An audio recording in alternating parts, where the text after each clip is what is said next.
ગુજરાતના સૌથી મોટા મોલમાં ચાલો સાથે જઈએ. તો આ કયો મોલ છે એ તમારે ગેસ કરવાનો છે અને હું તમને એક છેલ્લે ક્વેશ્ચન પૂછવાનો છું. એટલે સારી રીતે જવાબ દેશો તો હું એનું કોમેન્ટ્સ વાંચીશ અને એનું નામ આમાં લઈશ. તો તમારે આ વિડીયો સારી રીતે જોવાનો છે.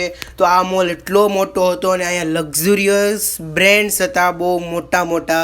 જરીક એક પગલું હાલો ત્યાં એક ઝુમ્મર દેખાતું હતું, નીચેનું ડેકોરેશન મસ્ત હતું. અમે એક બેલ્ટ જોયો જે ખાલી 2 લાખ રૂપિયાનો હતો. અહીંયા એક હણકું હતું જેની માથે વાળ નહોતા પણ ફૂલ હતા. તો આટલા અમે ગયા હતા આખી લીપમાં. અને આ ચોથા માળથી તે નીચેના માળ લગીને એટલું ઝુમ્મર હતું. અને અમે જરીક અમથું આગળ હાલવી ત્યાં એક ફૂલ દેખાણું, એટલું મસ્ત હતું. થોડુંક અમથું અમે ફોટો સેશન કરી લીધો. તો તમારે એ કહેવાનું છે કે જે અમે સીડીએથી ઉપર ચડતા હતા એ સીડીમાં કેટલા જણા હતા.